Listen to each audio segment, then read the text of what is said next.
Hello, Blenders, and welcome to episode number 133 of ReelBlend, a podcast that ordered its hot sauce an hour ago. My name is Sean O'Connell. Best line in the movie.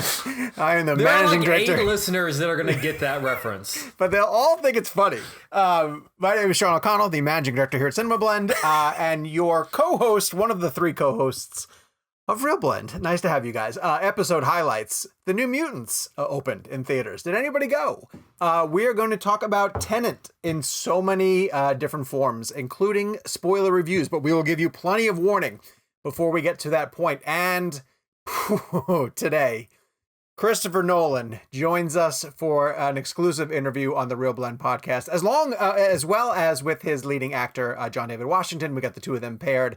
We are thrilled to finally have Nolan on the show. But before we get to that point, let me introduce my other co-hosts. I'm going to start on Nolan's show with Nolan's biggest fan, Kevin McCarthy of Fox 5 in Washington, D.C. Hi, Kevin. I am honored to have that crown, but I do believe that we're all massive Nolan fans. But no, yeah. This is such a huge deal that he's on our show. It's a monumental thing for us, and as everyone knows, we've been saying Dunkirk at the end of all of our shows for the past 3 years. Nolan is, in my opinion, the most innovative filmmaker of our lifetime, and just the fact that he's on our show is insane to me. I don't even believe it. And for people who out there who are like nerds about filmmaking and all this stuff like that, like we get real geeky about IMAX and everything. But I want to point out too, because this is important, you can listen to the Nolan and John David Washington interview without spoilers. We did not get into any specific spoilers about Tenet. I know that people are having a hard time necessarily getting to it. It might not be open in a theater near you. Obviously, a theater is the way to go see it. So this is something you can still enjoy and listen to all of us talking about the theater going experience and some of the things he worked on in the movie without spoiling anything. We keep calling it our show. The other hour is Jake Hamilton of Fox 32 in Chicago. Hi, Jakey. Doing well. It's so weird. I'm trying to think about why this particular Nolan interview, just this whole week feels different. And I think it's because when we've landed other big interviews in the past, we had a little bit of time to we were all in person for Quentin Tarantino and Joaquin Phoenix or whatever the case may be. And then we had time to decompress. In some cases, it was a couple of weeks between recording and getting it on the air. So we were kind of able to we just did this interview, 24 hours ago from recording this particular show. And so to have recorded it 24 hours ago and then have him be on the show today, it just feels like it hasn't, like I almost need to get this show over with and let it come out and let people react. And then I feel like it's going to hit me that it actually happened. Yeah, I'm not going to lie. This was the interview that I didn't think was going to happen. Like I genuinely because Nolan's a very hard person to get. He does not do a ton of press. This film has had a lot of pressure behind it considering where we are right now in the world. The fact that we even got on a Zoom with Christopher Nolan and John David Washington to talk about this film. He's seen the inside of our homes. It's astounding. Nolan knows what my dining room art looks like. It's wild. And it is not any. We are so thankful that we got this interview. I hope everyone out there realizes, Gabe said something the other day I thought was interesting. We are all in a very privileged position to be doing what we're doing, right? We go to the movies, we get to interview our heroes. But I don't think any of us ever take it for granted. I mean, there is something absolutely mind-blowing about being able to say that we have Christopher Nolan on our show this week. So thank you to Warner Brothers. It's an honor to have him on. Well, and I want to give a real quick peek behind the curtain before we get into the rest of the show. Everyone sort of has to realize the fact of this was a roller coaster ride of emotions because up until about 5 days ago, we weren't getting him. It just was it wasn't happening. Then we were told it was happening. And then the next day we're told it's not. And then we had to get through the weekend. We were told 90 minutes before it was supposed to happen. Yes, that it wasn't happening. We were prepped. We were ready to go. And we had done a 2-hour conversation the night before, working out our questions. Then it was again the reason it was moved was a very good reason, which we won't get into specifics. Yeah, and just schedules in general. Yeah. Schedules sort of fall apart, and that's why the hashtag if it happens is something that we've created because we're mentally prepared for the fact that something we're super excited for might not happen because things fall apart all the time. And Kevin has often said, usually with Tarantino, I'll believe it when it's, 2 days after it has actually happened. and we let our guard down with Nolan. We did. We really thought it was going to happen, Yeah. and it went away. But then it came back. I'm kind of the worst at that. I'm the worst at sort of ignoring the hashtag if it happens. You really are. Jake. I really You get am. all of us excited. All right, plugs. ReelBlend has not one but two YouTube channels that we would love for you guys to go over and support. Please subscribe to those channels. Turn on your notifications. One of them is the full show in visual form. You hopefully are watching it right now. The other is called ReelBlend Clips, and in that one we're pulling out specific bits from the show that you guys can share. Easily digestible segments. We have the interviews that we pull, so you're going to have Christopher Nolan and John David Washington on that one. So head over, give each of those two channels a like and a follow and all of that jazz. One other thing too that is new in the store. We have masks. We came up with masks. Gabe designed these. So if you're heading back to theaters, so cool. This is really cool because we are obviously a podcast that's dedicated to the theatrical experience. We are really excited about that a lot of people around the country are getting the opportunity to go back to theaters. On Monday, Kevin and Lauren went to go see Tenet. I heard from a lot of other people around the country who Tenet was their first screening back to theaters. And of course, above all else, we encourage everybody to be as safe as possible. You guys know what your threshold is. Only go if you feel comfortable doing it. Practice social distancing, but wear a mask. And we now have ReelBlend masks that you guys can get. You can head over to cinemablend.com/shop, and $1 of every mask purchase is going to go to a nonprofit that helps feed children in need. So you need the mask. We encourage you to wear the mask. And now you know that if you purchase a ReelBlend mask, you'll look really cool in it, but you'll also be helping out a really great charity. Kev, I'm sorry. Quick question. Because Gabe and I have actually been to the movies at a normal showing for Tenet. And I was thinking that maybe later on in the show, Gabe, if you're cool with it, I'd love to maybe break down our different experiences, because you had experiences on your end. Some people didn't have masks on. I had my experience. I think it would just be interesting to talk to the we'll get into it. I went for New Mutants. Exactly. Too, yeah. There you go. I can open that up too. I have something funny to share about that one Cool. also too, which didn't really go as well as I had hoped. But let's get to the weekly poll. So this is about as unfair as can possibly be. We ran a weekly poll that said, which September release are you most excited for? And we included Tenet as one of the choices. So it buried Antebellum and Mulan with 85%. We should have done what movie other than Tenet? Well, blame Gabe. That's Gabe. Well, okay, any other month and any other year, sure, but I literally had like 3 choices to choose from. So there wasn't a ton to go by. He was stretching with other.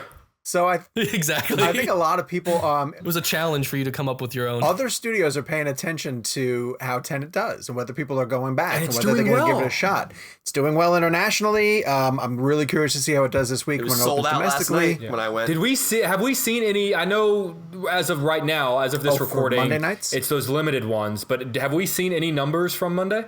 Not yet. Too not early? That I've seen. No, not that. Not yet.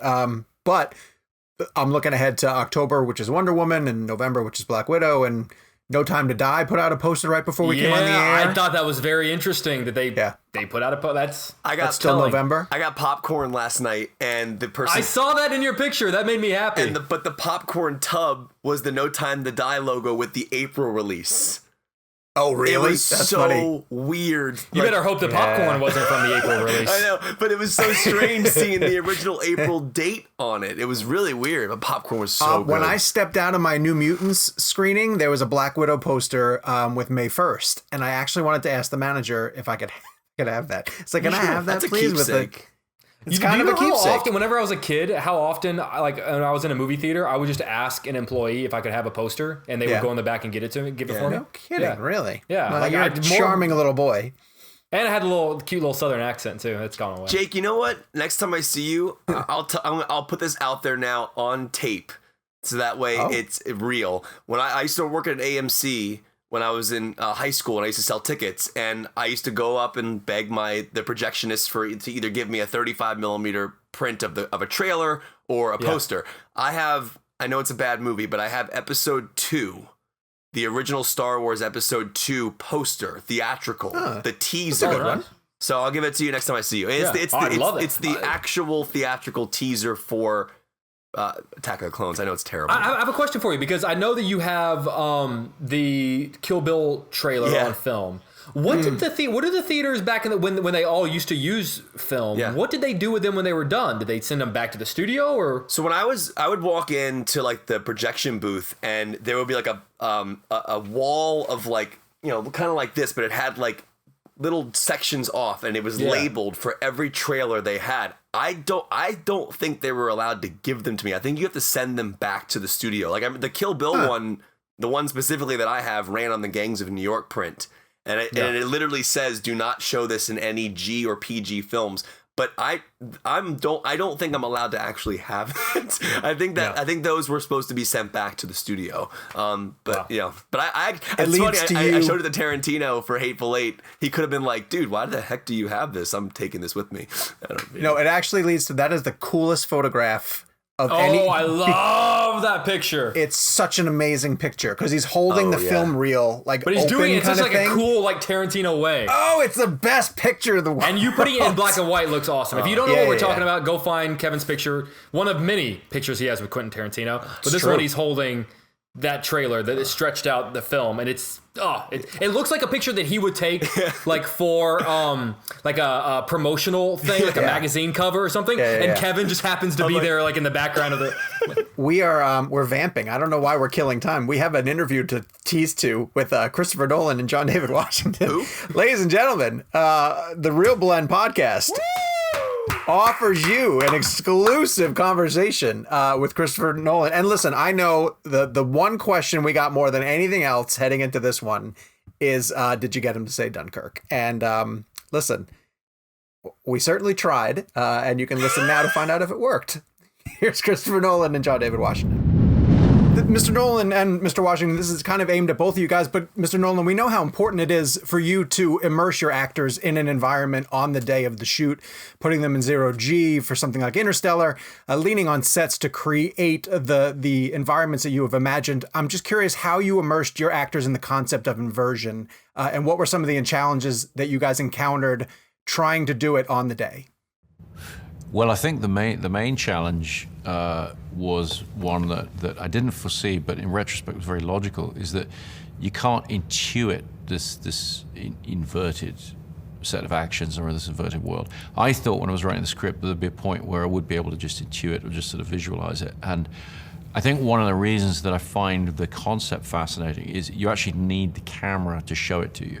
You actually need the camera to show you what it is and allow you to experience it. And so you can describe it to an audience, but they really need to come and see the film to see what it is. But that fed into the entire concept of how we could approach it from the actor's point of view. Because I don't know how it was for you, really, in the sense of, certainly for me looking at it from the outside, it wasn't possible to sort of imagine what something was in reverse, which is why we used playback as much as we did. But I don't know if you were able internally to sort of feel it differently, or whether that was even possible.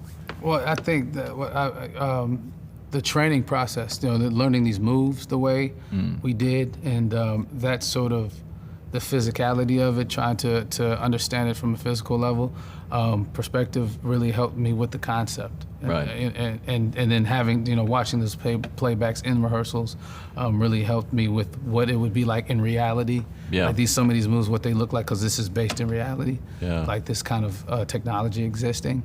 So that really helped better grasp the understanding of what it is a punch would feel like inverted. Right. But I think of any of the films I've done, it's the biggest difference in terms of what's on the page to what's your experience watching the film.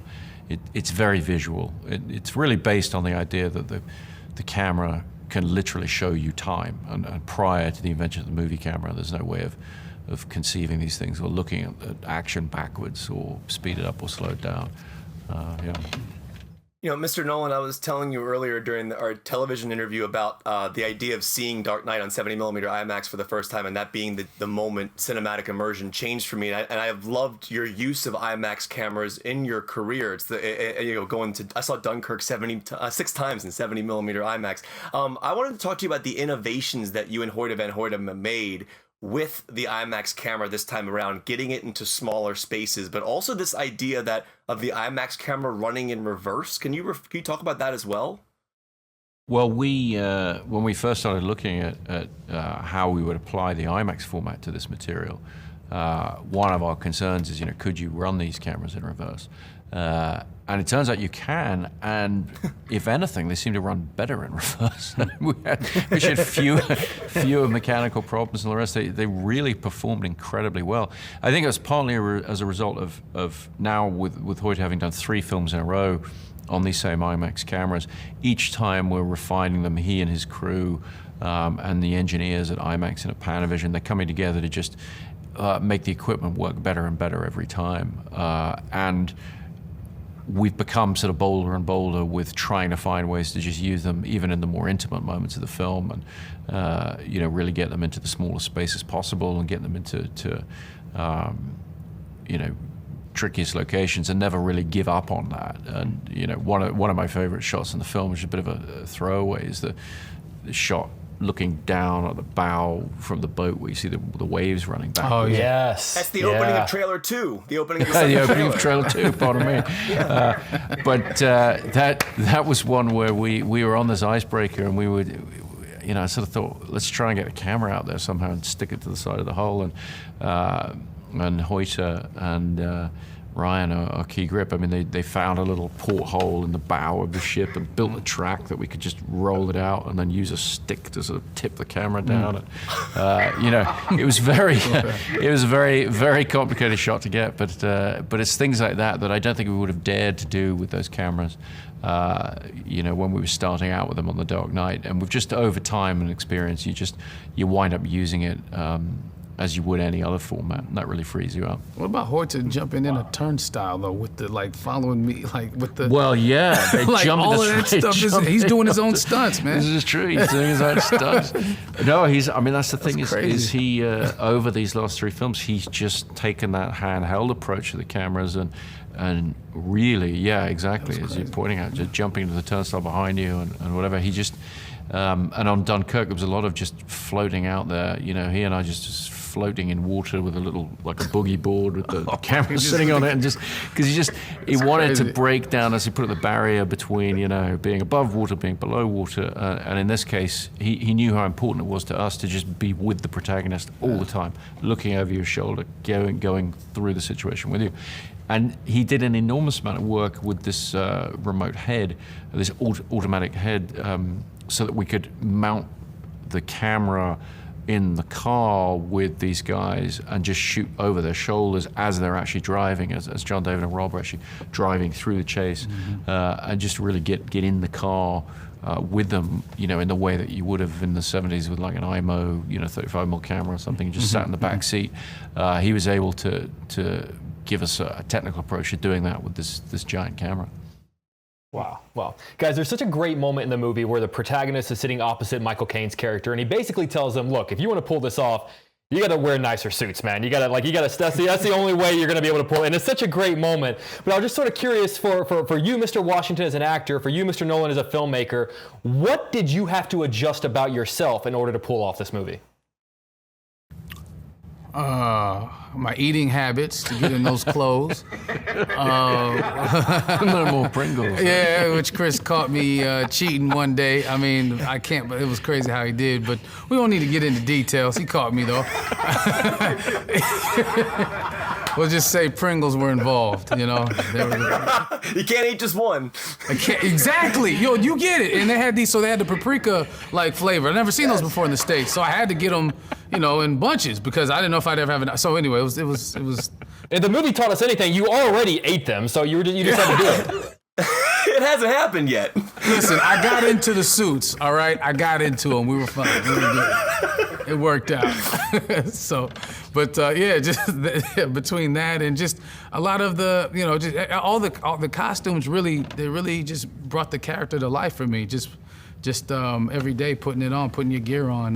Jeffrey did an incredible job. The moment you're talking about is something I wrote in the script that's easy to write on the page and very difficult to pull off. It's like, this Brooks Brothers suit that you wear, and then at the end, and I'm saying to Jeffrey, it's like, Michael Caine has to sort of slightly make fun of his suit and get him in a nicer suit, but we still want him to look great in the scene. Right. And so somehow he managed to give you a wardrobe where it's like, you look fantastic through the whole scene, but then you kind of get what he's saying. It's like, oh, you can raise it another level. In the next suit, there's a different suit, and it's just a little bit more elegant. Yes. Yeah, it's a subtle art.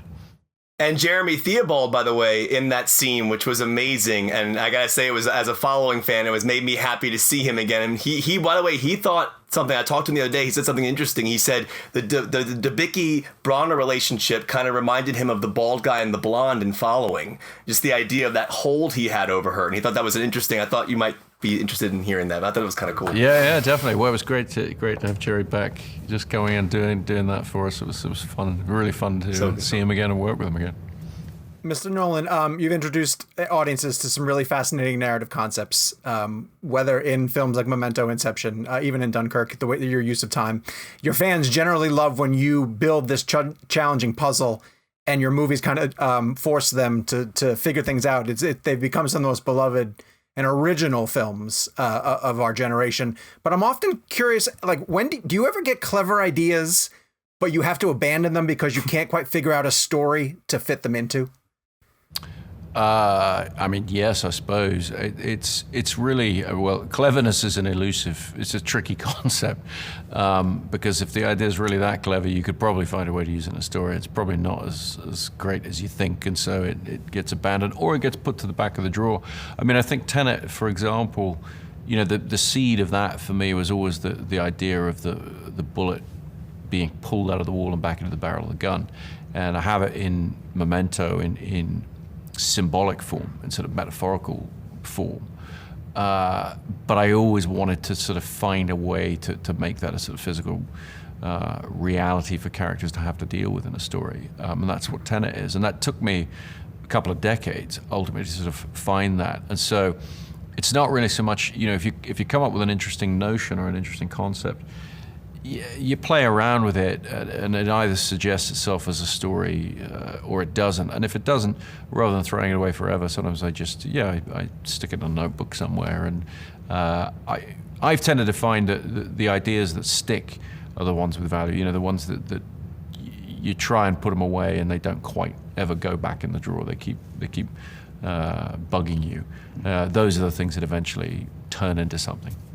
Mr. Nolan, I'm very curious about the use of one-word titles. Aside from the Dark Knight trilogy and the before the Prestige, every title is Insomnia, Interstellar, Dunkirk, Memento, Following. I was just interested to know, is that a conscious choice to make in regards to having them be one word? And are you trying to say something with a one-word title specifically? No, I think it's really more about, for me, titles are very tricky to be too self-conscious about. You're looking for a way of expressing something about the film, and it to a certain extent is a branding exercise on larger scale films. And so I've always gravitated towards the simplest version of something that gets it across. And Following, actually, I think when I wrote the script, it was The Following. So we got rid of the and stripped that down. I think that was the beginning of my interest in trying to just, make things as short and as pithy as possible, really. But it's all instinct at the end of the day. It's all trying to create something that you're excited about, you're excited to share with the world. And as we wrap up, Mr. Nolan, oftentimes whenever you direct a new big cinematic spectacle that we're all excited about, we often sort of look at your work as a filmmaker and say, like, oh, what did he learn from his days on Inception or Interstellar that maybe is sort of taken to the next level here? But I'm sort of curious. I just did a rewatch of your entire filmography before today, and there's so many incredible elements in your small. It was a good time, but I'm just sort of curious. What are some lessons that you learned from? I don't want to say smaller films, but from films like Memento or Insomnia or The Prestige that you still utilize maybe for something like Tenet? Well, I think the main thing that the way my career has worked in the different scale of films, moving from Batman Begins, for example, to The Prestige, for me, I've been very happy with the way we made Batman Begins on a technical level with my director of photography, Wally Pfister, and Nathan Crowley, the designer on that film. But we did Prestige as a strong reaction against the production methodologies we'd had to use for Batman Begins. We wanted to be much more spontaneous, move back to a smaller form of filmmaking. For me, it was like going back to the way we made Memento, just trying to be simpler and smaller and more spontaneous. And from that film onwards, we tried to retain that sort of core sense of freedom and spontaneity on the sets, even when the sets are bigger and bigger. And so now working with Hoyte van Hoytema on the last 3 films, still with Nathan Crowley and so forth, we try and create an arena for the actors and the crew to come into and then operate in a more spontaneous manner. And that's something we kind of learned on the smaller films, because I started off making films where it was, me with a camera on my shoulder and a couple of actors in a room, or saying, okay, we can go shoot in this restaurant for a couple hours, just go in there and I'll put the camera up and we'll just get the scene. And over the years, the film's getting bigger and bigger. Eventually you come back to that needs to be there at the core of it. It has to be about the performers. It has to be about how they interpret the words. That has to be the center of what you're doing. And so we've tried to find ways to retain that even within the big machine that is a large-scale action film. Mr. Nolan, we're getting the 1-minute wrap. Sean's going to wrap us up. I just have to ask you one simple question, something I've wanted to know since I saw the first trailer. How are you flipping a car in reverse as we're moving forward in action in the same frame? How are you doing that? That's insane. Well, you don't want to know everything about how things are made. Sure, got to be a little bit of mystery, right? Yeah, definitely. Mr. Nolan, we are tremendous fans. We've been doing this podcast for 3 years. For some really odd reason, we have ended every single episode by yelling Dunkirk. When we started, we were an awards blend podcast. You were in the heat of the Oscar race, and for some reason, we just shouted Dunkirk, and it stuck, and everyone loved it. And I just, would you please do us the honor of saying Dunkirk as loudly as you would like to? I don't really do loud, but I think, why don't you guys do it and I'll join in. All right, that sounds great. So we'll do 3, 2, 1, Dunkirk. Ready? 3, 2, 1, Dunkirk! You didn't commit, Chris. You didn't commit. Yeah. That means everything to us. Gentlemen, thank you so much for your time. We really, really appreciate it. Thank you. And with that, as promised, we're here to tell you guys that the Dunkirk bit at the end of every episode is over. It's come to a close. We have decided. Explain why that is, Sean. So Sure. We'll just say this: we've been saying Dunkirk at the end of every episode, essentially since 2017. At the end of that year, is that when we first started the podcast? Yeah. Mm-hmm. And as Sean explained in the interview, it was right during the awards season. Dunkirk was one of the top contenders, and you heard him explain all that to Christopher Nolan. We're all watching Chris Nolan's face, seeing how he's going to react to it. So for people at home that do like we actually had, even though we weren't able to record the video, we just have the audio. There was video between us, so he could see us and we could see him while we were doing this interview, which I think made it so much better. Yeah, it was, especially when you have 3 hosts and you have 2 guests. It's so much easier when they can see who they're talking to, and you can tell when someone's going to stop talking. And it was really cool of Warner Brothers. We got to zoom in with them, just like we're doing right now. But to Sean's point, I think we said this jokingly, but it actually turned out to be a serious thing. If we ever got Nolan on the show, we would retire Dunkirk.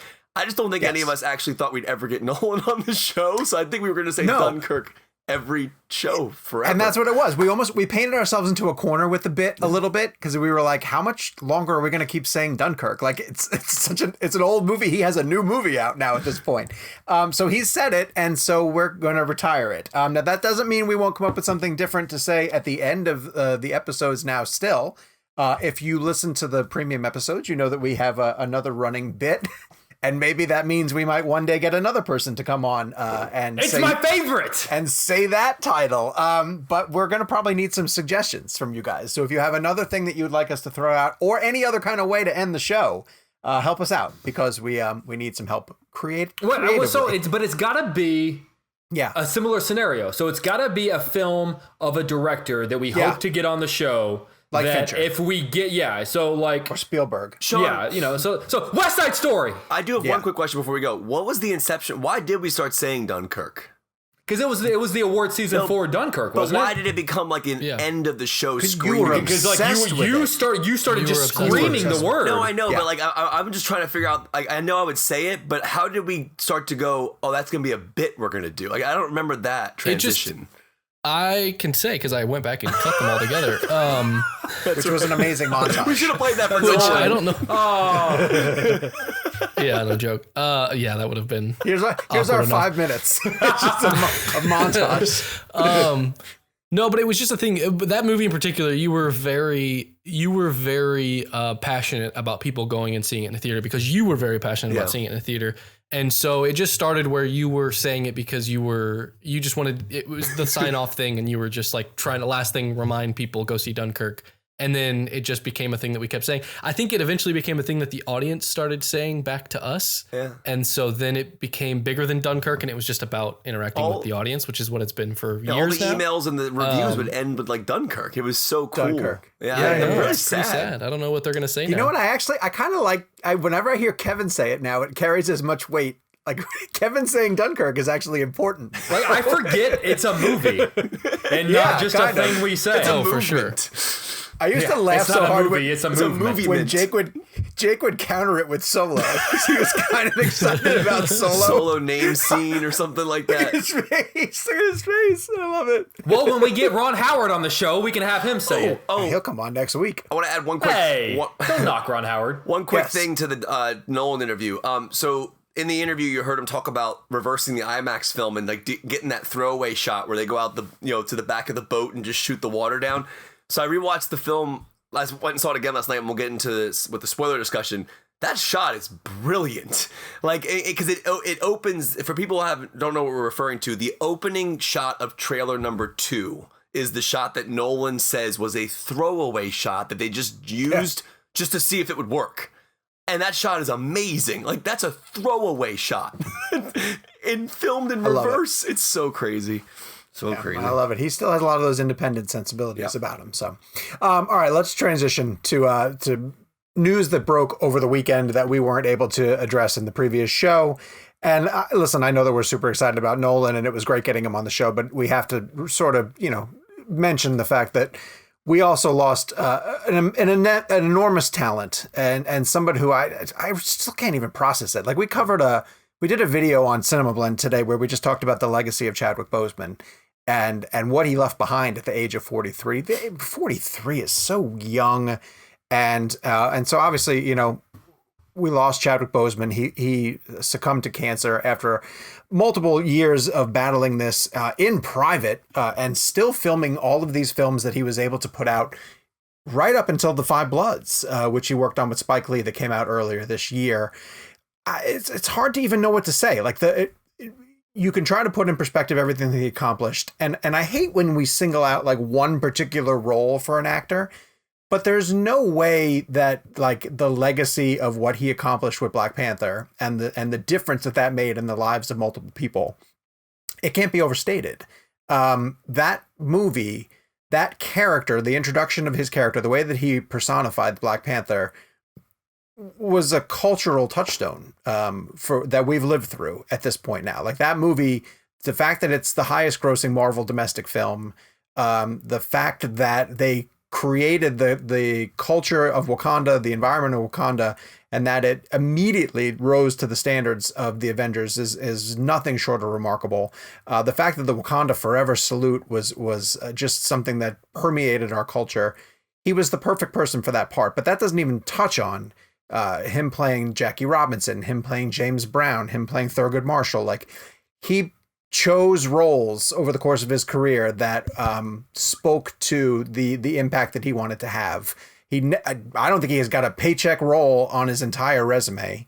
And I love that he was also starting to sort of branch out and get behind vehicles like 21 Bridges that he wanted to executive produce with the Russos and really turn into leading vehicles. So what I lament more than anything with the loss of Chadwick Boseman is just the number of stories that we still would have got from him, because I don't think that he had yet been completely challenged. You know, like I think about other director pairings, other filmmakers beyond Ryan Coogler, beyond the Russos that would have wanted to work with him and gotten the opportunity to. And it's just devastating to see that life sort of cut short. So how are you guys feeling about the loss of Chadwick Boseman and his contributions in this short time? Yeah, similar to, in a lot of ways, how I felt when we learned about the passing of Heath Ledger. I mean, you talked about, the word that I keep hearing that really for me is the gut punch is the word potential. Because when an older actor passes away, it's obviously it's a bummer because of all the memories that we had with that particular person. But when someone like Chadwick Boseman passes away, it's heartbreaking because of the memories we didn't get to have. Like he was an actor who not only was not going anywhere, I would say an Oscar was in his path. Like if you were to tell, like he was going to win an Oscar within the next 20, like I would not have surprised me in the least bit. Sure. I agree with you. The amount of stories. I think once he sort of cleared the Black Panther role, he was probably, going to be on every director's short list for a variety of different roles that we could have seen things. And then also, too, we have to remember just what the role of Black Panther meant for honestly, for a lot of people that don't look like us. Like for so many young Black children out there who had a mainstream superhero who represented them. Like the four of us on this show have plenty of superheroes and have grown up with cinematic superheroes who look like us. Yep. So for an entire community, I did a live shot at a local theater here in Chicago where an entire elementary school was bussed in so that they could see Black Panther and they could see themselves and they could see their history and they could see their culture represented on the big screen. And I found I'm getting chills talking about it. I found myself getting like choked up talking to these kids as they were telling me like how great, like they were holding their Black Panther toys. And that's where you realize that he didn't just play a superhero for us to go and like, for the four of us to be able to like talk about it and have a good time. And it's a great Marvel movie. I mean, it is we just made this reference earlier. It wasn't a movie. It was a movement. It represented something that was bigger than all of us. And, when the thing that, so many of his co-stars and even Ryan Coogler put out really powerful statements about this passing. But the ones that really stuck a knife in my heart was, did you guys see the images of the young kids who created funerals with their toys? Yeah. That's what got me. And that's really what drove home what we lost. We lost something that was bigger than a guy that was a superhero in the movies. We lost something much bigger than that. I think what amazes me about the situation is, as heartbreaking as it is, it's one of the most inspiring things I've ever seen. And I say that because he's diagnosed with stage 3 colon cancer in 2016. And instead of just stopping working and just spending time with his family over these next 4 years, which I'm sure he did, he decided to go out and make a mark, which he already was doing, but so much more so with the projects that he took on even later. And Black Panther being one of them. You think about the fact that he shot Black Panther, trained for Black Panther, did all the press for Black Panther, Avengers Infinity War, Avengers Endgame, The Five Bloods. You're talking about some of the most important and biggest films of our time. And to do that while you're dying is genuinely one of the most selfless and most... I just think it's such a beautiful thing that he did. He, the idea of touching the world through a film like Black Panther and not telling anybody what you're going through, just so that you can leave behind and make an important change on this world, is something that I cannot not see that now. I look at him as something even bigger than an actor, as somebody who genuinely wanted to make a difference in this world. And he didn't have to do that. He didn't have to do any of that. He just could have stopped. And to me, that's what I find interesting about this, is as heartbreaking as it is, and I've interviewed him numerous times, multiple times during that period. I sat across from him for Captain America Civil War. I interviewed him for Black Panther, 21 Bridges. Those are all moments when he was going through stage 3 colon cancer. I don't know when exactly it turns into stage 4, which I know eventually is his passing. But I find that to be so incredibly interesting. And I'll never forget this. And I went to the Infinity War premiere with Lauren, and this was right after Black Panther. And you guys have been to these movie premieres, like and they're all, and the actors specifically are sectioned off in their own areas, and generally there's a security guard that blocks the area for like friends and family, but like anybody else who's gone to the movie, you kind of stay out in the bar area. And I remember going over, and like Lauren and I were just walking by, and like I saw him, and I said something to someone who was with him, and they were like, oh yeah, come on in. So I went in, and like he was like, again, he didn't have to do this. This is right after Infinity War. Black Panther had come out.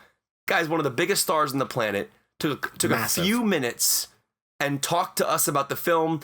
This is right after Black Panther got dusted in the film, right? So we're just all flabbergasted by what just happened in the movie. Yeah. And just to have a moment with him and take a picture with him, and for him to smile for that picture and actually want to say hi and talk. Again, I'm not saying that is like an indicator that he was a great individual, but it's the little things that he did like that, knowing what he was going through, that just fascinate me. Because a lot of people get down and depressed and anxiety filled about elements in their lives, and that can lead to people, you not being a nice individual or shutting people out or whatever your depression or whatever leads you down a path. But for you to get that diagnosis and then say to yourself, I mean, I don't know for sure if he said this to himself, but I'm going to go out and do the best I can to be the best person I can be and leave behind this legacy. That being said, aside from all that, one of the greatest actors of our generation. Like I genuinely believe that. To take on roles like James Brown and Jackie Robinson, you have to understand. I mean, you guys understand, but the beauty of what he did with those roles is they were not imitations or impersonations. They were interpretations.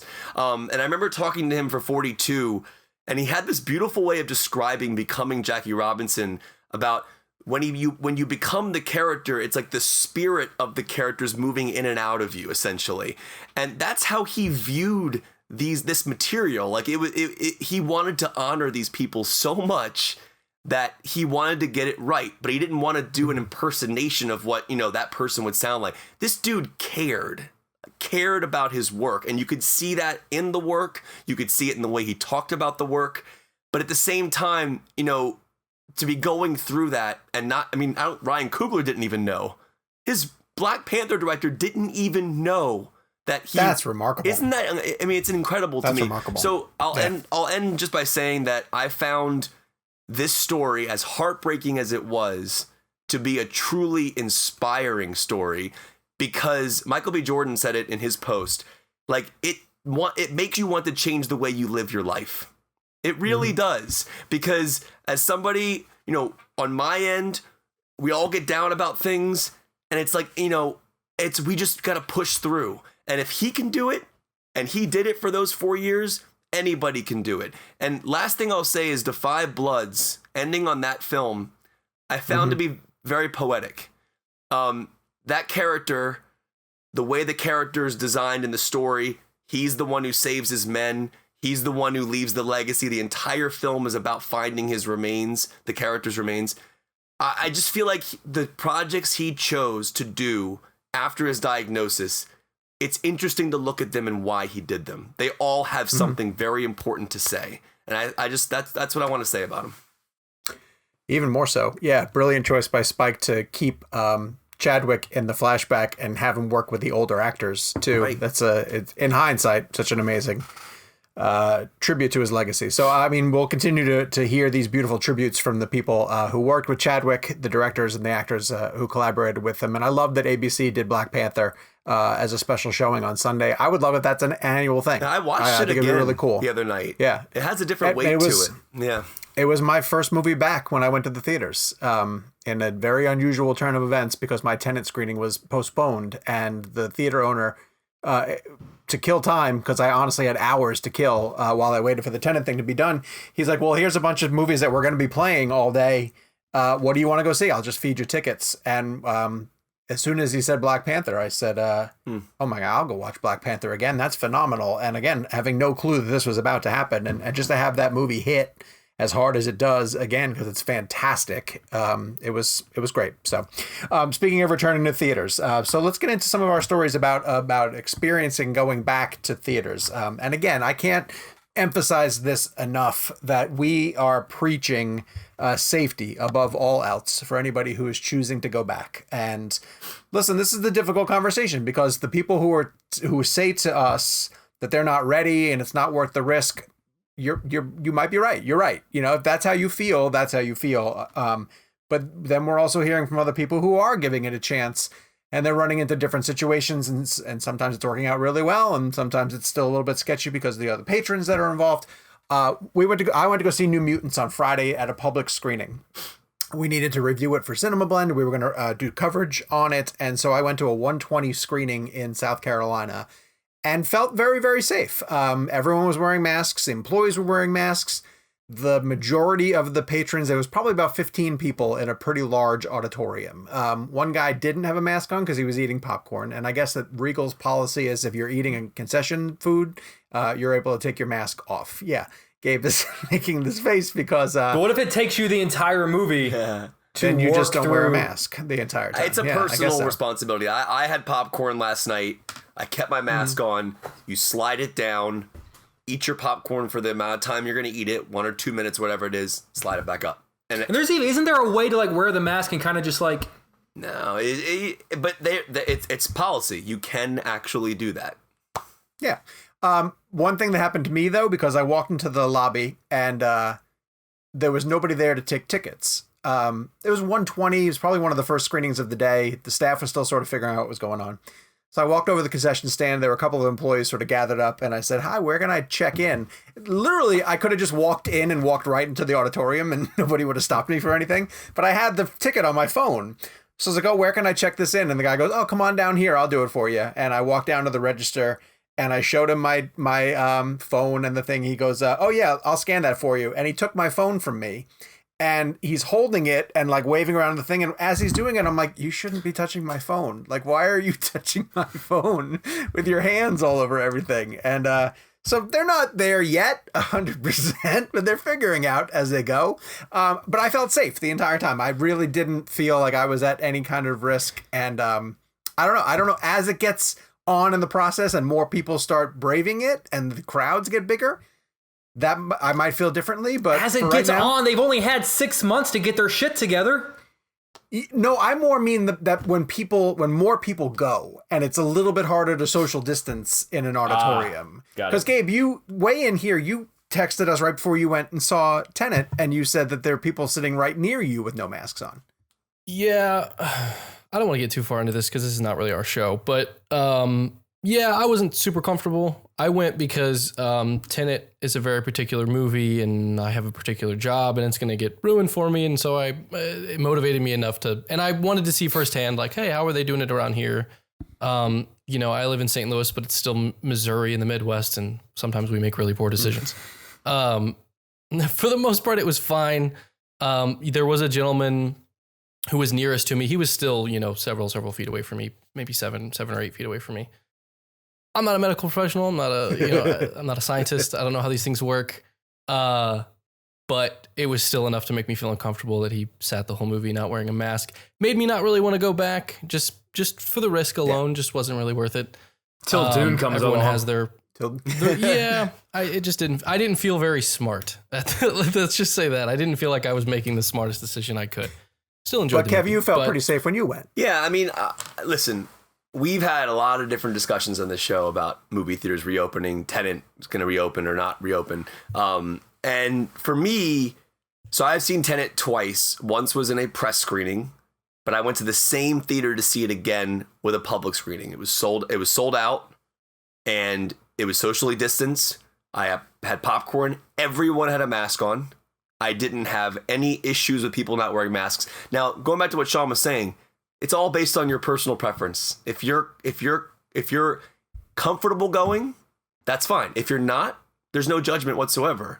You do whatever makes you comfortable. And I think I told you guys this already, but my mom and dad came to visit me a couple weeks ago. I had tickets. I was going to go see the Inception 20th anniversary. My mom texted me beforehand and said, "Hey, Kevin, do you mind not going to that movie before we come? Because we're a little worried." I said, "Not a problem. Sure." I mean, I'm not going to go visit my grandmother after I go see Tenet. You know what I mean? So I felt completely safe, but I also understand and completely understand anybody who does not feel safe. I have no judgment. So I bring up New Mutants to point out the fact that it made $7 million over its debut. Some of that was mine. I didn't even go. 9.9. Oh, you bought a ticket and then didn't go? Well, I was interviewing the cast, and I the tickets went on sale. I thought it'd be cool to buy a ticket because it was like the first time I bought a movie ticket in forever. And I bought 2 tickets for Lauren and I to go the other night, and I just couldn't go for personal reasons. So instead of canceling it because I felt guilty, like I told the cast I bought the tickets, I just kept them. And I just didn't refund them. I just felt bad. Well, I'm gonna tell you that you were spared because I went, and it's not good. Oh. And again, we kind of could have predicted this. It's a movie that had been delayed multiple times. If it was truly great, Disney and Fox probably would have figured out some way to get it out there. Here's what I'll say in a really quick review. It doesn't commit to anything. If it thinks it's supposed to be the first mutant superhero horror movie, it's not scary in the least bit. It's not scary. It'd be scary if you've never seen a horror movie at all in your life. But it's like watered down PG jump scares. Not even that. Like, they're not even that effective.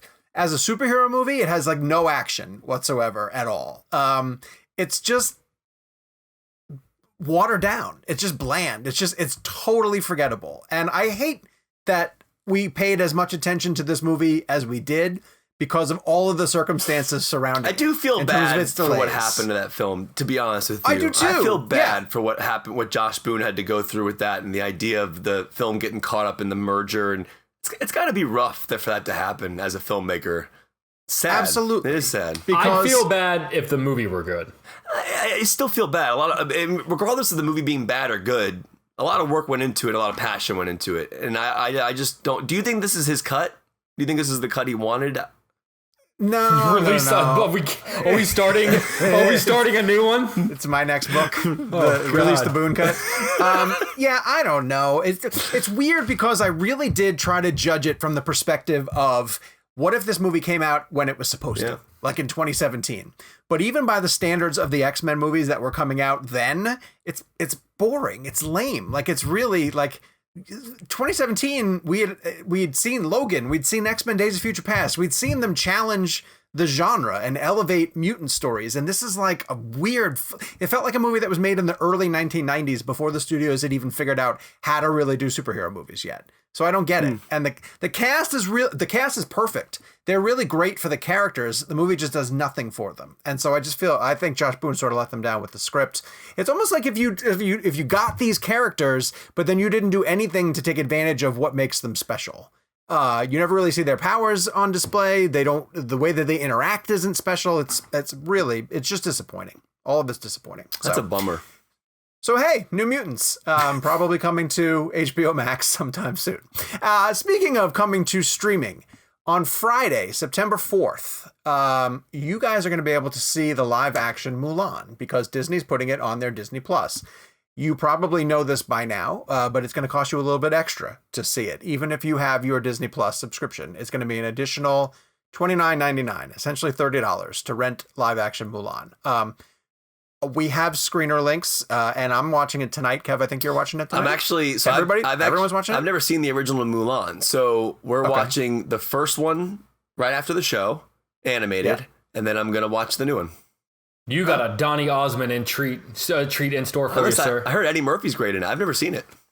Yeah, it is great. Yeah, it's great. It was sort of the end of that great Disney renaissance that was maybe like a decade long to begin in the late 80s, and I'd say would you say, Sean, like around like not just hand drawn, but like great.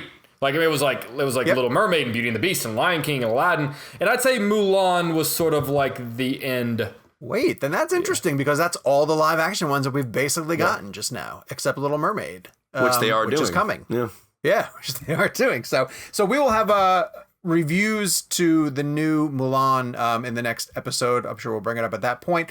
some people have been tweeting about it and saying that they've been pretty impressed by it so far. So we didn't get a chance to see it beforehand because we were so busy with Tenet. And so now we're going to dive into spoilers for Tenet for the next few minutes. And that means if you haven't yet seen it and you came to listen to the Nolan, jump away. We appreciate it. Move forward. If you want spoiler-free reactions to Tenet, go to last week's episode because we have that in here. But now we're going to get into what we think works and didn't work about Tenet, and Gabe has something he would like to add. Well, and just a reminder, we've made a commitment that moving forward, we're going to keep spoilery stuff and jokes and references to Tenet contained to this spoiler-free segment. And then moving forward for anybody, who has no idea when a theater is going to open up or when they're going to feel safe to go, you can continue to listen to the show for the weeks to come and have fun with us and not worry about us dropping a Pattinson reference that blows the mind off of the whole thing or something. Exactly. Who knows? Okay. So yes. So here we go. In 3, 2, 1. Did you just flick me off? I might have. You had 5 fingers on your hand to choose from. It could have been number 1, and you specifically chose that one. I think that's so personal. So today I had the joy of writing a Tenet ending explained feature on CinemaBlend, which is why I was furiously texting Kevin, because Kevin got to go last night, and I just wanted a couple of things clarified. I hope I was right. I'm still trying to figure it all out, but you may or may not be. So the moment in Tenet that and Jake was saying this too right before we started, where I was fully on board with everything that was happening was when John David Washington realized that the person he was fighting in the hallway was himself. And that's when there's moments in Nolan's films when his lines sort of come together in a seamless form, and you realize the story that he's been trying to tell. Now with Nolan, he's always so many steps ahead of us in the process anyway, because it's his story. But when he lets you in, nobody's better at letting you in at different points in the story. Yeah. And it's a little bit like the Usual Suspects moment, or it's a little bit like the Sixth Sense moment. But in a Nolan film, you sometimes get 4 or 5 of those. and that moment when John David Washington realizes he was fighting himself, I was like, oh, this is just amazing. Like, I don't care how, like, when he what gets happens sucked with this under movie the door. from here on out. Yeah. I thought this is just, it's so ambitious. It's so smart. It's so intelligent. I loved every minute of that. And so it was fun doing the 2-hour conversation afterwards, because I realized just how many of those moments there were. And we were all pointing them out to each other, because we were like, oh, remember this. Oh, remember this. And that's what was so exciting about this movie. And also, and the palindromes. Yes. I guess so. So I guess, and I didn't realize this. I'm not smart enough to hear a word and realize it's a palindrome. That the Kenneth Branagh's last name is a palindrome for the company that was protecting the security company that was protecting the painting. Oh, for real? That's interesting. And the name of the painter of the painting is a palindrome for the word opera. Is that Goya? Yeah, it was. Yeah. No, then there's a different one. So whatever, Aparo or Aparo. Aparo is the name they kept having to use. Yeah, the guy that sold. Sorry.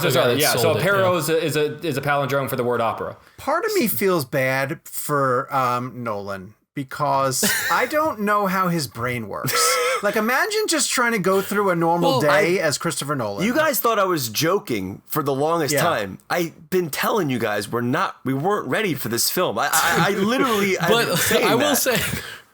I'm not lying. I will say, I mean, brilliant. I'm not taking away from that, but he does have the benefit of, rewriting. So, it's not like he sat down and the first draft was this elaborate puzzle. He probably spent a couple of years going, ooh, but what if it was this? And that, especially this one in particular. Wasn't he working on this story idea for a really long time before he finally cracked it? By the way, Sean, to your point that you made about the reverse fight, sorry, Jake, about the fight and then the reverse fight of him fighting himself. I have been watching the Tenet trailers religiously since December of 2019. Like I have probably seen each one over 50 times. Like I will. Lauren will attest to this. My dad.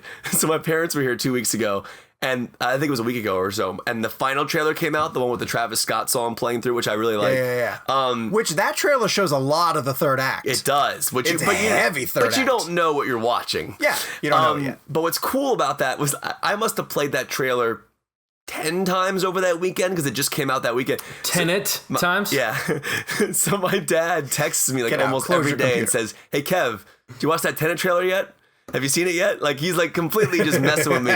But the point I'm trying to make is I think Nolan's trailers are an extension of his movies. I think the trailers play into your expectations. And we have seen that shot in the trailer where the guy is behind the portal, comes out backwards, and then goes into the fight with Nolan for almost 9 months now, and I never once had. Isn't it cool though when you realize like I've seen something 1,000 times and I had no idea what I was seeing? I did not. I just thought that was a random bad guy just stuck in that portal that comes out and fights him backwards.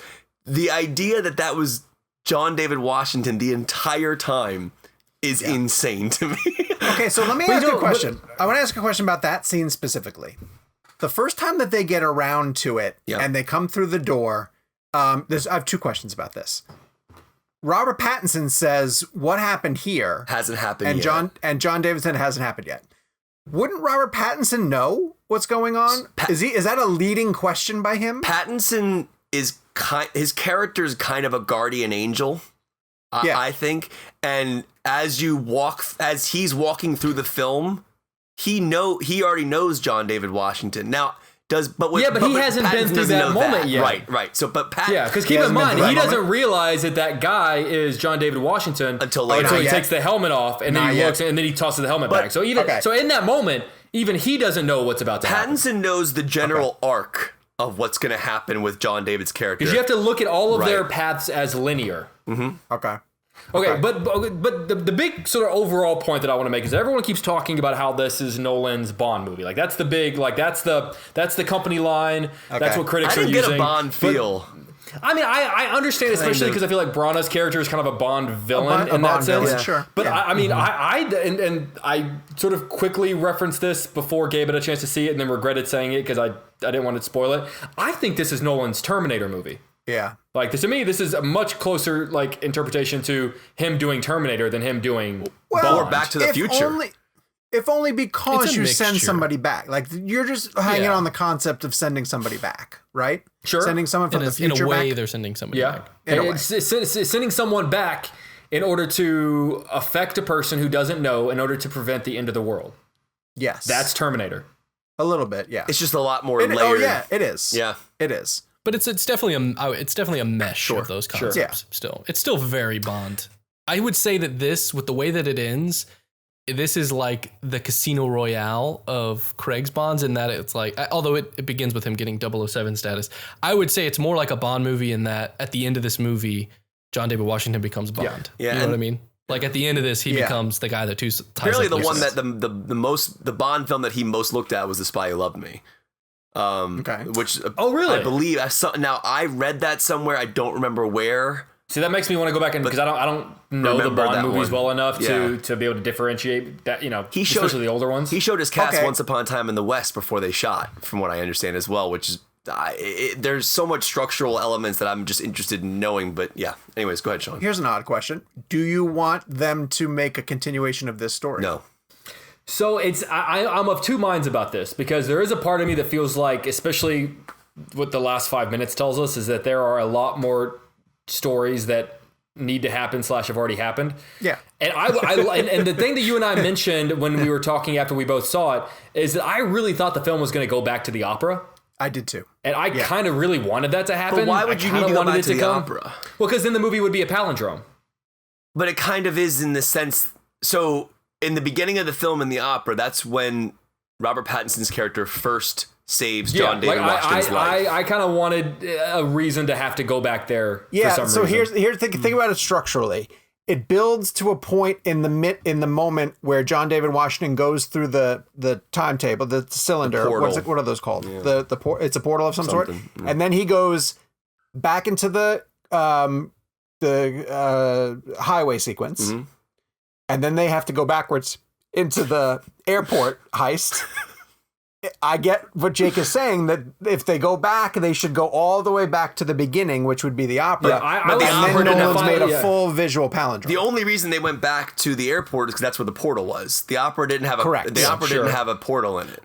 Correct. I like that they Same. didn't, because I felt like that would have been, if they had went all the way back and it was like, ooh, John David Washington was there, it would have been cool, but it would have been so on the nose. on the nose. It would have been so. That's fair. I think that he still achieved that sense with wherever it is that they ended up. Like that, there's still a sense of like the way that the opera house happened, and like that was like a siege, and it was all this stuff, and there were the two different teams going on. Like I think that in a way it mirrors each other without it being like so on the nose perfectly. I agree. So Kevin taught me something today that I didn't know. I hope I'm right which about is, whatever you're about to say. Well, I think you are. It's Robert Pattinson, or it's Neil, who saves John David Washington during the opera sequence. Yes. I didn't remember that. It shows the strain. That's where it shows the strength. But Sean, I'm with you. And I so- didn't get it on my first pass. I got it on my second pass. I didn't get it? Yeah. No, there's so much going Yeah. on in the opera siege, you know? Yeah. You don't even know where to pay attention. There's so much stuff happening. And I'm like, how much of this is important? Because even in the siege, he's a member of a team that's there to do something different. And he's got to branch off with his guys to get to that person. which mirrors what happens at the end very much so, with the two teams. God, it's a insane. temporal pinch. It's crazy. And that's And basically so what I mean by the theory that I threw out that you guys at least entertained and gave I still like shot it. down pretty quickly. I like it. But and granted, there's not a ton of proof. My theory was that was Robert Pattinson actually Elizabeth Debicki's son? And the thing that really that made me think that was granted, I've only seen it once. Kevin, maybe you can confirm. The last thing, or one of the last things Pattinson says to John David Washington at the end of the film is, "I'll see you at the beginning." Yes. And then cut to John David Washington is sitting outside the kid's school. And so I was like, oh, does that edit mean something? And then I kind of started thinking back to the whole Pattinson, when they were going back toward the airport back in time, he was very much taking care of Debicki. And granted, I'm probably looking too far into this, But John he was David very, took more very care of- caring. No. Yeah. In that moment, But he was transporting when that her moment and when he like Pattinson is the one injecting her with the stuff. Like Pattinson's very like making sure. I kind of love that. When he says "I'll see you at the beginning," though, does he mean the opera siege? No, because I think the beginning he's implying that they've had this whole life experience together, this whole like friendship and partnership together, and somehow Pattinson ends up there, and now we see John David Washington Okay. I becoming. need So your now help let me ask- on that scene. Yeah. All right. But But Jake, he'd good have to point, by like the way. be going through turnstiles and going backwards forever. Yeah, because that is what I breaks think my is. brain. I think that this movie touches on a really interesting aspect of time travel, which is it doesn't happen instantly. Like if you want to go back in time a week, you have to live a week backward. Which I think is a really because all other time travel movies has been, I don't say easy, but just like need to go back 4 years, boom, you're back 4 years. This one says like, okay, but you have to exist 4 years going back. Okay, so then I want to ask a question, and maybe only Kevin can answer this Gabe, you just saw it last night too. But Kevin knew what to look out for. When John David Washington goes into the cave at the end and he encounters the locked gate, Yes.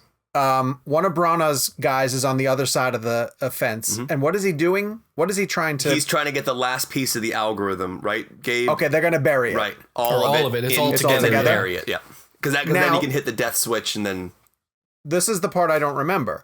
There was a body on that guy's side of the fence already? That's No. Pattinson. Pattinson's body's on the other side of the fence with John David. Well, it's on He's that guy's side. on the bad guy side. He's going backwards because he gets up and gets shot. So that is Pattinson, a different Pattinson down. Like, so that's the thing. We could get a sequel because we don't know what the circumstances are Of that. So That's what I wanna know. But Yes. that's why we would need a sequel in order, because we don't know why that Pattinson had to come back to that moment. Well, here's what I think happened. Well, he would have gotten He shot. gets shot in the face. So I think because he would the guy was shooting John David Washington. He needed him to live because he goes on to be the John Connor and set up all of this that eventually happened. So I think he gets on that helicopter, goes back, gets back in a turnstile, and then comes back in and then gets down there in order to do that. Oh my God. And then we've officially overthought When is he it. Batman? Is he Batman anytime soon? He's not Batman. He's Vengeance. So that's between then and that. He does Batman role, and then he comes back down. He's got to check his watch. He's like, oh shit, I got to be in Sorry, Riddler. tunnel. I gotta get going. All right, so that's our Tenet wrap up, and we will again, like I said. Are we good on that? Are we good on Yeah, that? I Was mean, there any take final that thoughts? and expand it by 2 hours, and that was unfortunately, Gabe. I'm bummed you had to miss out on it, but that was That's cool though. I will say one thing that I thought, and not to take away from John David Washington, because he is cementing himself in my mind as a brilliant actor in his own right. And after this, I'm just same as with Pattinson. I'm just excited to see what he does next. But I'm excited to rewatch Tenet because I meant to memorize the line because I just had a giant smile on my face when he's looking up the building. He's on the phone. He's telling the guy he needs to get up there. He does a line read as Denzel Washington. There are a couple of moments in the movie where he says lines that make me think Nolan did not write that. That's John David Washington. And when he said like the hot sauce line, you think the hot sauce that line? is John David Washington. And when he says those lines, he says them. I think his normal voice sounds like Denzel's. I don't think he was doing it on purpose. And the one I mentioned, but he does it. With Lauren looked over me and flashes. said that sounded like Denzel Washington. Yeah. And so like I think those are his. I do not think Nolan wrote the hot sauce line at all. That's cool. I think that is John David Washington. I think Nolan might have said like, hey. Like say something cool, say something funny, and that's what he said. And not only did he say it, he said it kind of in his normal voice, and his normal voice just so happens to sound like Denzel's voice. The hot sauce line's my favorite line in the movie, and like it really is. And I know it sounds crazy to say that, but that line is so perfectly encapsulating of the character. He's just such a badass. Like, there's the other one, Sean, that you pointed out when Kenneth Branagh's guys are kind of feeling him up to make sure that he doesn't have guns or anything when he's coming to the table. Yes. And he says something, so you got to buy me dinner or something first. Buy me dinner first. Yeah, where I come from, they usually buy you dinner first. Yeah. And when he said, the way he says it is in a Denzel cadence. Yeah. There's no other way to sort of put it. Yeah. But it's such a, just because you mentioned that, Kev, it's such a like a line that sticks out, and I think it was in the trailer, but I think my favorite might be Pattinson going, oh, don't be dramatic. And then he says, well, how are you going to do that or whatever? And he goes, well, or how big is the plane? And he goes, well, that's a bit dramatic. That's a little dramatic. Yeah. I love that. I do want to say one thing, because my initial reaction to the film, I was at a 4.5 out of 5. And again, we were still processing it, right? So when I went to see it last night, again, more like a little bit more on the relaxed side and kind of just taking it in, I experienced something so different last night because I already loved the film, but then the film just kind of like became something more from an emotional core for me. And I just want to shout out Elizabeth Debicki because I think her performance in this film is so unbelievably brilliant. The way she plays that part, her on the IMAX screen, that character is iconic. That is an iconic, I think. And I think that she genuinely is one of the leads of the film as much as John David Washington is. Like they are both so important. And what I love about this movie is that Nolan has a tendency to make colder films. And we know that. I mean, his films do leave people cold sometimes. He gets a lot of criticism for the way he writes women too. But this particular film, much like Interstellar, I genuinely found myself emotionally invested in the complete story of multiple characters. I wanted resolution on all these different characters. And for me, last night's experience just solidified. It's a masterpiece, 5 out of 5. I'm going again. Can we admit though that she had she has not just the worst line in the movie, but one of the worst lines I've heard in a long time. That made me sort of go like, which one? Nolan. Wait, I've seen it twice and I've never cringed at one of her lines. Which one is it? I cringed hard. Sean, any idea? No, I don't know. When they said something, the setup was something about this would cause everyone in the world to die, and she goes, even my son. Oh yeah. I went like, that stuck out to me. Okay, what the fuck? Yes, I do remember that line. Now that you say it. Like if I were Pattinson's character, I'd be like, yes, like even one of those even things. your son. Yeah.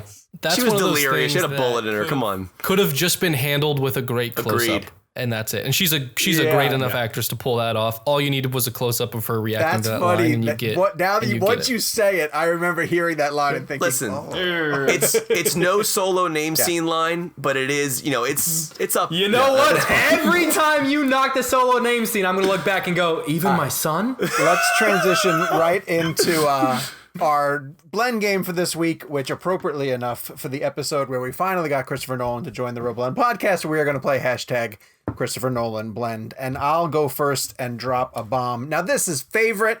Not best. Favorite. Absolute favorite. My answer can only be Batman Begins, which I think is his best Batman film. Oh, really? That's not what I thought you were going to say. Yeah, well, I think it's his best Batman film. And I think it's one of the best superhero films I've ever seen in my entire life.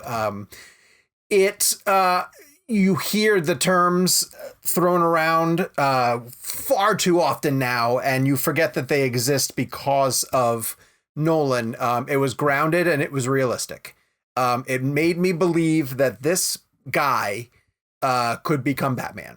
It showed you every step of the way how he isolated himself and trained, came back to the city and used his enormous wealth to put together. It just walked you through every step, and every step was credible.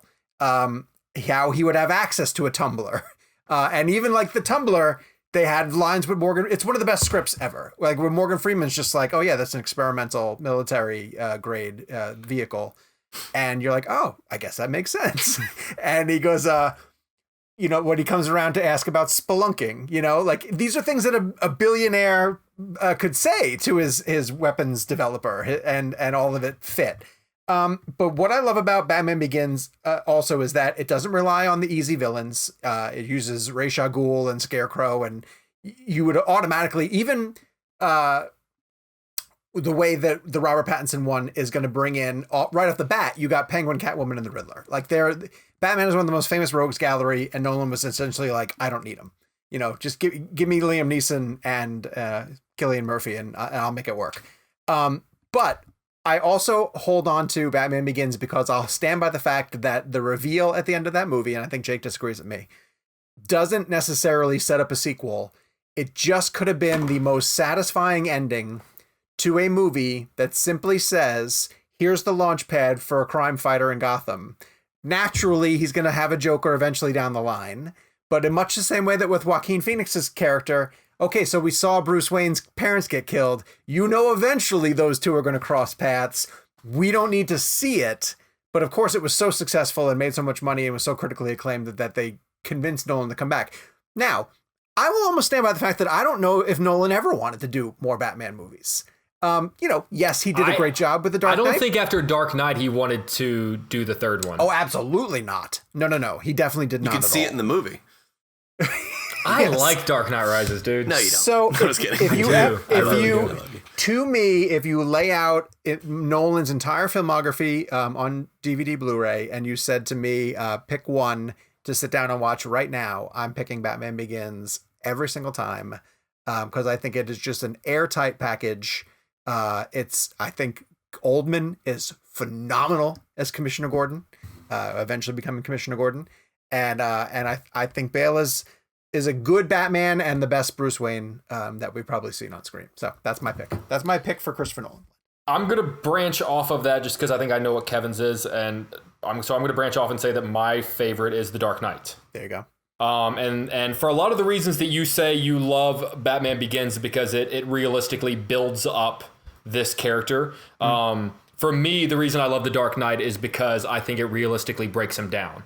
The Dark Knight is not just my favorite superhero movie of all time, but I also think Batman himself is my favorite superhero, and I think it's easy to see your favorite superhero built up and see him win and see him celebrated. But The Dark Knight basically says like what if he loses? And not only what if he loses the faith of the people he's trying to save? And I think to me, that's a much more interesting and much more complicated story. I think he pulls it off beautifully. The pacing of that, I know we talk about it a lot, how like it doesn't even really feel like it. It feels like Heat, that if Batman had a hand in Heat and he were playing around with it.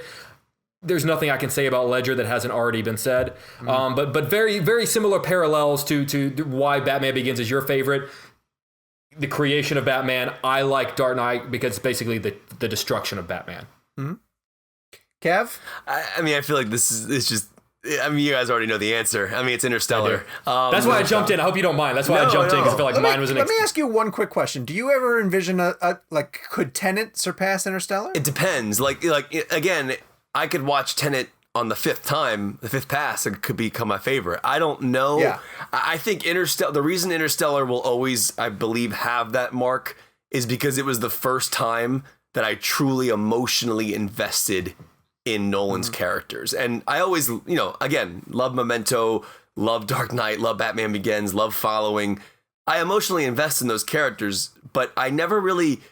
There was always a certain coldness that I would leave with, which wasn't necessarily a bad thing. I never felt like the feels when I think Prestige connected with me, like especially Jackman's character. Love Prestige. Again, another one that I love, but when Interstellar hit, and I always mention the McConaughey scene and watching his kids grow up over 23 years and under 4 hours of being on Miller's Planet, it's the use of time that creates that immersion, that creates the emotion. It was also a science fiction film made with the heart of Kubrick, in my opinion. And Nolan would say it too, obviously. But no green screen, front projection out the windows of these spaceships that they were, whatever they designed for the film and on the gimbal and everything. But I think it was the perfect intersection of practical effects, old school filmmaking, and just genius storytelling. And the concept of Matthew McConaughey's character at the age he's at to walk in and see his daughter on her deathbed in a much older version of the character. Ellen Burstyn, I believe, plays the older version of Jessica Chastain's character. And it was such a great reveal because we had been seeing testimonials from her at the beginning of the movie and didn't even realize it was her. It's that full. Was it? Yeah. Yeah. I thought it was brilliant. That's all the testimonials are. But I'm saying, was it a great reveal? Oh, it was a brilliant reveal. Who hurt you? Yeah, I don't understand what's going on there. But Anne Hathaway. Yeah, but Interstellar.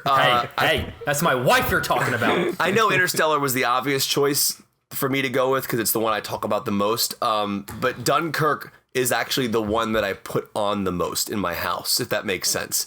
Because Dunkirk's a 90-minute lean watch, right? It's not that long. It's a little over 90 minutes, I believe, but that's the one I put on just to look at the visuals. Like I'll be upstairs, like taking, cleaning the dishes or whatever, or like hanging out with the dogs, and I'll throw on the 4K of Dunkirk because Nolan allows his Blu-rays to have the IMAX transitions.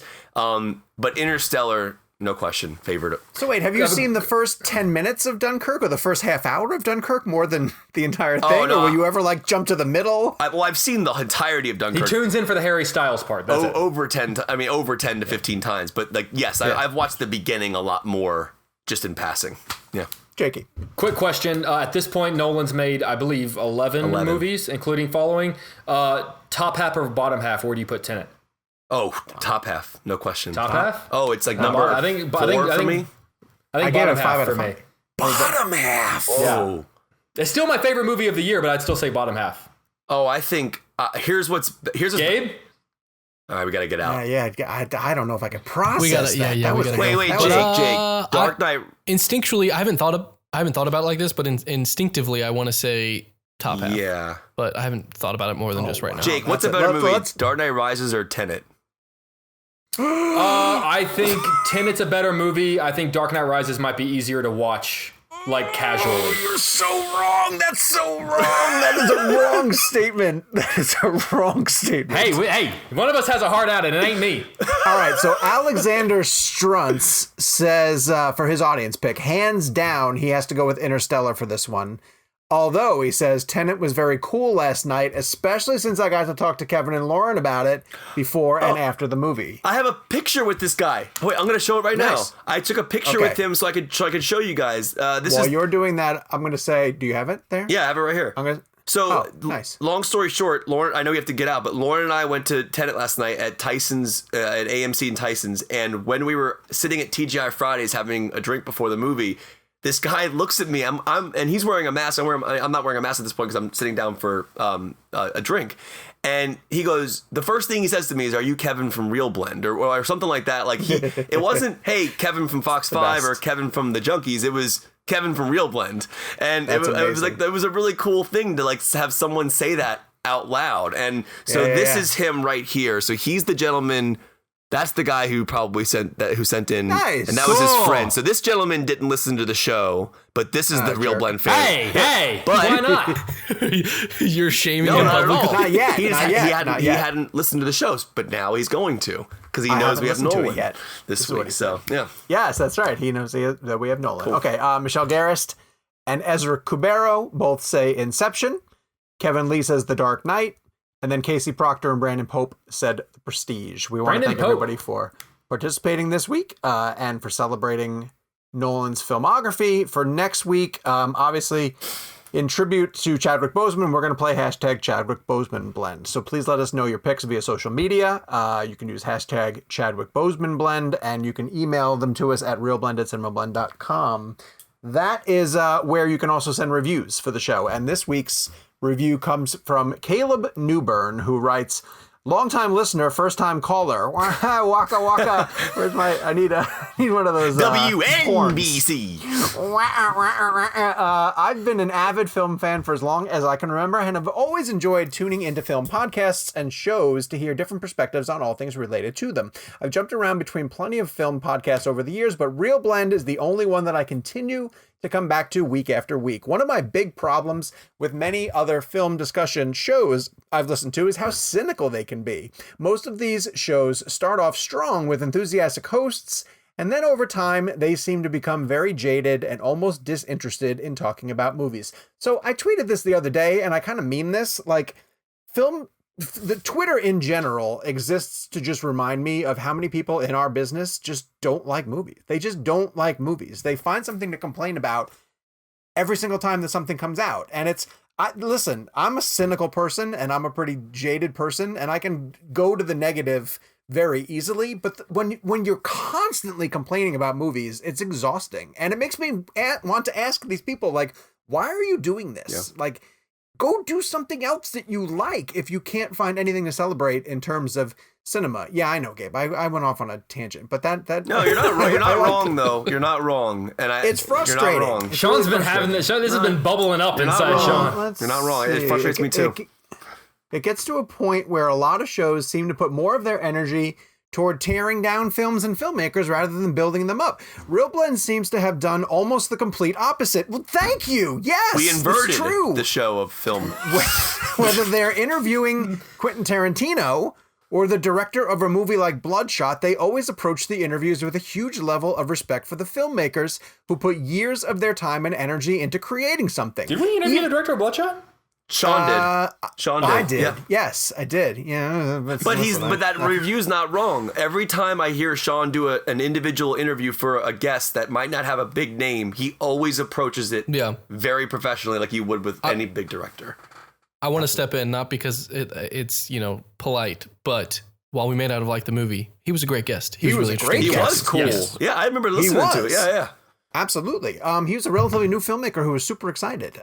Even after 2 years of doing the show, the guys always seem so genuine and excited about the fact that they get to talk about movies with their best friends. The arguments they have, although sometimes very heated, are clearly coming from a place of love for movies and respect for their fellow hosts. There isn't a hint of cynicism in sight, and in a world that's full of it, each episode is a breath of fresh air. All of the previously mentioned thoughts were confirmed to me over a little over a year ago when I ran into Kevin at the AT&T Game of Thrones prop-up exhibit in Chicago. Much to our surprise, Kathleen Kennedy dropped in on our conversation, and we had a chance to chat with her for a few minutes while she took pictures next to the Iron Throne. All of this is true. This is a crazy story. How the world has changed. As a big Star Wars and ReelBlend fan, the whole experience was really surreal for me, and Kevin was cool. just as, if not more excited about the whole situation. His love for film really shined through that day, and it just proved to me how genuine their passion for what they do is. We don't have time to break down that whole story, but that story was insane. It's in a past episode. Like, find the episode that somewhere around Star Wars Celebration. April something. I think we talk about it in the episode where we talk about the Game of Thrones finale, because that happened when we were all watching Game of Thrones. Excellent. That's why she was there, because she was getting a picture at the throne, because remember, they were getting ready to make a Star Wars trilogy with the Game of Thrones guys. Yeah. until they're not. Yeah. she hadn't fired After them she yet. watched season 8, she was like, no. she changed her She didn't mind. say that for real. I'm just kidding, but yeah. So thank you very much for that review. That was a fantastic review and a really great deep dive into a tremendous memory for this show. Listen, ReelBlend Premium. If you guys want to subscribe to ReelBlend Premium, you can go to bit.ly/ReelBlend Premium. You, if you're not a subscriber, you missed Bathroom Blend this past week. And for next week, we're going to be telling our best junket interviews and our worst junket interviews from our history of doing this. So until next week, when we're all back together, you can follow us on social media at Jake's Takes, at Kevin McCarthy TV, and at Sean_O'Connell. Please drop us a review on iTunes. And tune in when we are back. Now, listen, we're not gonna have Nolan next week. Not with that attitude. So it'll be a little bit of a calm down. But yeah, I don't know what do we do now at this point. I want to put something in the universe. Okay. Hoyte van Hoytema on our show. Yeah, we could probably make that happen. I mean, it's not Nolan. It still will be I mean, it's a great gig. awesome. He shot Dunkirk. I mean, come on, Tenet. Wally Pfister would be cooler. I mean, but Hoyte van Hoytema shot Interstellar, Dunkirk, and Tenet. I'm not knocking him. You're knocking him. You're knocking him. I was kidding. All right. So until next week, Gone Girl. Revenge of the Jedi. Revenge? I don't know. That's just the poster it's sitting Revenge in of front the of me. Jedi. Oh, that's right. Well, I'm You trying want to get Fincher. I'm trying You to want get Fincher on the Fincher. show. I'm trying to get Fincher on the show. Zodiac.